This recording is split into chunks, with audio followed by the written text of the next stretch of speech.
अस्सलाम वालेकुम। वालेकुम अस्सलाम। जावेद भाई, आपने जो आज प्रेस कॉन्फ्रेंस रखी है, जी, किस मुद्दे पर रखी है? जनता जानना चाहेगी, क्या है मुद्दा? अस्सलाम वालेकुम रहमतुल्लाहि बरकातहू। देखिए, मुद्दा ये है कि कल मैंने एक न्यूज़ देखा हूँ, जो बिल्डिंग का गटर लाइन है जो है वो बह रहा है। हमने कई बार नगर सेवक को बात किया लेकिन आज तक दुरुस्त नहीं हुआ, तो मुझे उस बात को बहुत अफसोस हुआ। आइए मैं बताता हूँ, ये जो बिल्डिंगों के अंदर से जो बाथरूम का पानी, जिसको बोलते हैं सीवरेज लाइन में जोड़ा जाए, ताकि वो पानी जोड़ के जो जो है अमीनाबाद के पीछे एक कंपनी जो बनाई गई है जिसका बोलते हैं एसटीपी। ये कंपनी शायद दीवा में थी लेकिन वो राजनेताओं की चली नहीं, वो मुमरा शहर के आबादी के बीच में लाया है, जो कि वो बहुत बड़ा शर्मनाक बात है कि हमारे शहर को दलदल की तरफ झोंक रहे हैं। इससे स्पष्ट हो रहा है कि वो जो है कंपनी से गंदगी की बदबू लोगों के घर तक आती है, बीमारियां फैल रही है। 27 फरवरी 2009 को ये थाना महानगर पालिका सदन में, महासभा में, जो रेगुलेशन नंबर 3044 डेट 24 फरवरी 2009 को हुआ था, जिसकी कीमत 81 करोड़ 83 हजार रुपया मंजूरी हुआ था, जिसमें अमीनाबाद में जो एसटीपी कंपनी बनी है 56 करोड़ 36 लाख रुपया की लागत बताई गई है। इसलिए मैं इस संबंध में आपको बता रहा हूं कि जो सत्ताधारी के 18 नगर सेवक थे, उनको जो है 22 करोड़ रुपया, जो कि 26 वार्ड नंबर में 41 करोड़ 68,513 रुपया मंजूरी हुआ था। 4 करोड़ 16,85,131 लाख रुपया मंजूरी हुआ था। काहे के लिए? जो बिल्डिंगों का गंदा पानी है सीवरेज लाइन में डाला जाए, ताकि लोगों को तकलीफ ना हो, गटर नाला का पानी रोड में न बहे।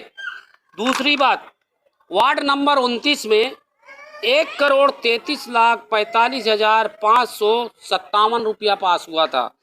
वार्ड नंबर 30 में जहाँ पे हम बैठे हैं 3,95,41,591 रुपया पास हुआ था।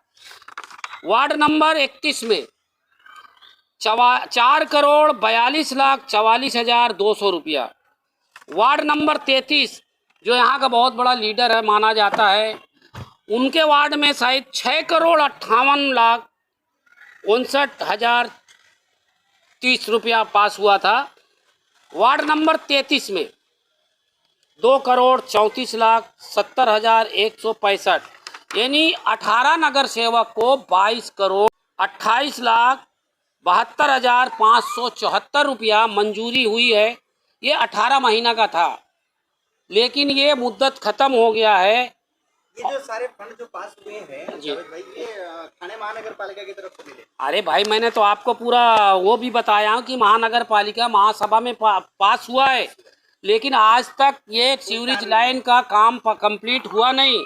आप देख सकते हैं कि इनके ही नेता इलेक्शन लड़ने के लिए सीवरेज लाइन में वो गाड़ी ला के साफ करते हैं और मार्गदर्शन में कहते हैं कि हम फलाना बिल्डिंग में आज साफ सफाई किए, लोगों ने हमें मुबारकबाद दिए। लेकिन उनको मैं बताना चाहता हूं, तुम्हारे सत्ताधारी के 18 नगर सेवक इस पे कभी आवाज़ नहीं उठाया। आपने कभी आवाज़ नहीं उठाया कि हमारे शहर में एकदम बीचों बीच में कंपनी लाई गई है, ये गलत है। उस पे आप चुप बैठे। 83 करोड़ रुपया किसको बोलते, और 20 करोड़ हमारे शहर के लिए सीवरेज लाइन ज्वाइन करने के लिए पास हुआ, इसके लिए आप आवाज़ नहीं उठाए।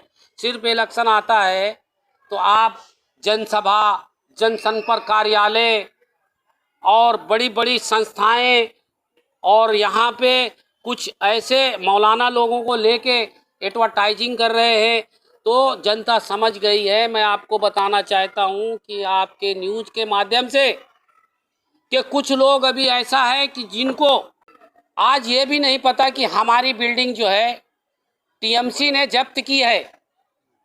अभी हमने इजगार किया है कि आप लोगों की बिल्डिंग जब्ती में है। वो जब्ती में इसलिए है कि कोई बिल्डर के नाम पे जब टैक्स और पानी था लोग पीते थे लेकिन भरते नहीं थे, लेकिन वो अकाउंट इतना बढ़ते चला गया, 10 लाख का 20 लाख हो गया है, तो उसको हमने उजगार किया है। पानी का बिल जो माफ़ है 100% वो जाके माफ़ करना चाहिए और लोगों का जो रूम है उनके नाम पे बिल्डिंग करना चाहिए। ये इनकी षड्यंत्र है जो मुमरा शहर को हर तरह से तबाह करने पे लगे हैं। अब ये वक्त आ गया है इलेक्शन, आप देखेंगे हर सोसाइटी के कुछ चंद लोग जो सेक्रेटरी और चेयरमैन हैं वो सौदेबाजी करते हैं। सौदेबाजी करने वाला कौन, खरीदार कौन, सौदागर कौन, यही लोग हैं।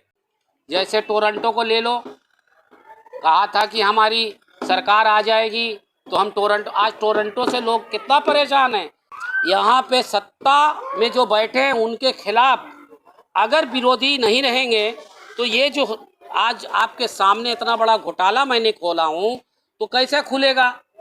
मेरी जनता से, वोटर से गुजारिश है, अपने शहर को अगर बचाना है, तरक्की की तरफ लेके जाना है तो आप लोग जो है इस बार ये सारे सबूत को देखते हुए आप निर्णय ले।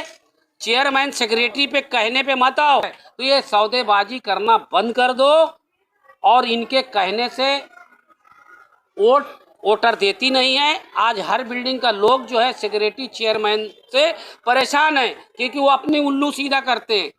अब समझ में आ गई है। कहने मतलब ये जावेद भाई जी, पिछले 5 साल से जी, ये जितने भी करोड़ 22 करोड़ का जो नगर सेवकों के द्वारा जो घोटाले हुए हैं, जी, अब इलेक्शन 2 साल से मतलब कॉर्पोरेटर के जो 5 साल के जो इलेक्शन थे उस दरमियान ये 2 साल के अंदर इतने जो घोटाले हुए 22 करोड़ रुपए का नगर सेवकों के द्वारा। अभी इलेक्शन नजदीक आ गया है, अभी इलेक्शन में अगर जनता नहीं समझेगी इस चीज को तो आने वाले फिर 5 साल में फिर इसी तरह का घोटाला होगा। तो जनता को क्या मैसेज देना चाहिए? मैं जनता को यही मैसेज देता हूँ कि एक बिल्डिंग सोसाइटी में 2 लोग पूरे बिल्डिंग का सौदा कर लेते हैं वो अपने जेब भरने के लिए। तो मेरी जनता और वोटर से यही गुजारिश है कि वो बहरूपिया जो सोसाइटी के कुछ लोग हैं उनके बातों में ना आए और अपने बिल्डिंग में जो काम है खुद करो। और टीएमसी आपके बिल्डिंगों को शहर के लिए बहुत फंड देता है, लेकिन ये लोग जो है आप तक ये बात बताते नहीं हैं। खाली ये नई नई गाड़ियाँ, बड़े बड़े प्रोजेक्ट ये बनाने का काम करते हैं। अब जनता समझ गई है, आने वाले दिन में इंशाल्लाह इनको जवाब देगी। दूसरी बात मैं एक आखिरी आपसे करना चाहता हूँ कि इलेक्शन आता है, जो जनता के बीच में कोई उम्मीदवार पहुँचता है वो गटर में खड़े हो के मार्गदर्शन में आज काम चालू है, आप न्यूज़ वालों को मालूम है। तो जब मार्गदर्शन ही करना है तो इलेक्शन क्यों लड़ाते हो भाई, कॉर्पोरेटर क्यों बनाते? जब उनको मालूमात नहीं है तो उनको क्यों टिकट दे के उनको, हमारे आमदार साहब पूरे मुमरा को जब चला रहे हैं, मार्गदर्शन में वो लोग काम कर रहे हैं, तो उनको नहीं करना चाहिए।